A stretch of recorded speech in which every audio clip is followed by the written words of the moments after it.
Yeah, I am a huge fan of employment, as I've always said. And so I just feel really grateful that I've been on the show since I was in college. I booked it my senior year, and now I'm approaching 30. It's weird. I'll be 28 in October. And so it's weird I'm still 16, but I'm very grateful to still be 16, metaphorically and literally. Yeah, is what I say about that. So it's weird that the ride keeps going, and if this is the last ride, I've been grateful to be a part of it. So in the panel you mentioned Lydia is finally romantically independent, but in order to get there, she experienced serious loss. Yeah, she's been abandoned and divided. How are you bringing that in, or are you doing something?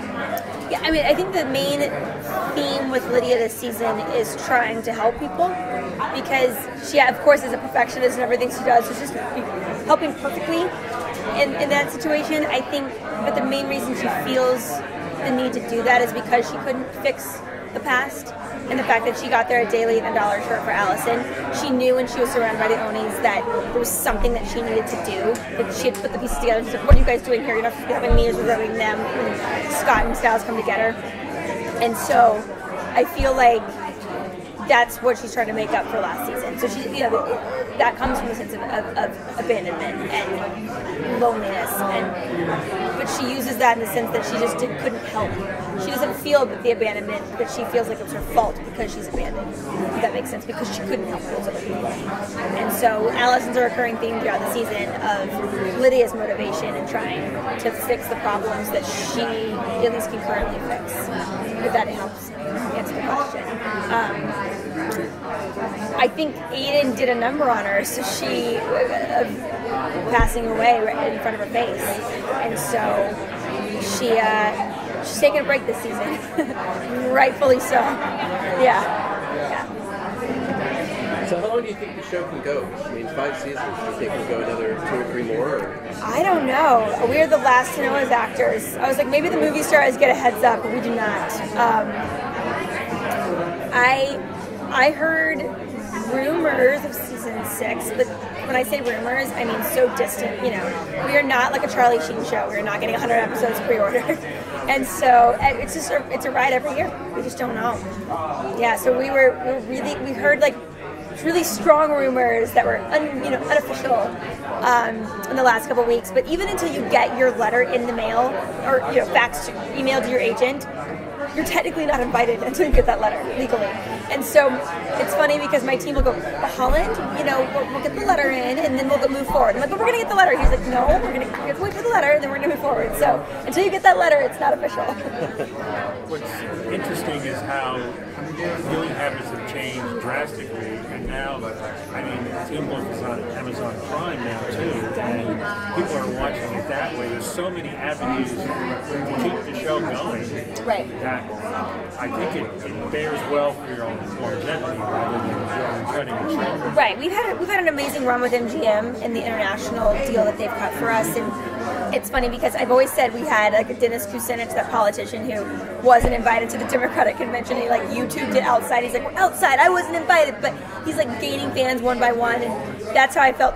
That was my original joke about Teen Wolf, was we were gaining fans one by one, having to convince people, of the opposite, that were like, no, don't hate us, love us. And so it wasn't even from a neutral stance that we were having to gain fans. So to go to Europe now and see it's weird. Like, we were in a small Italian town and it was raining, so we were stuck in the hotel, and like the staff's lining up for photos, and we're like, this is our life, this is weird, it's just weird.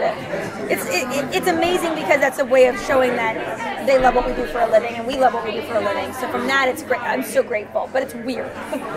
So to see the love.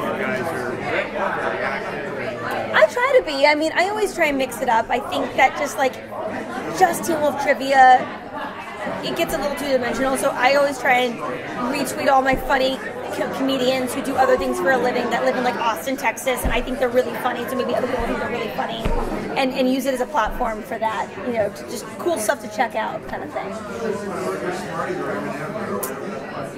No other questions about I have that. lots of questions. No, you're I'm good. just trying to like. You're good.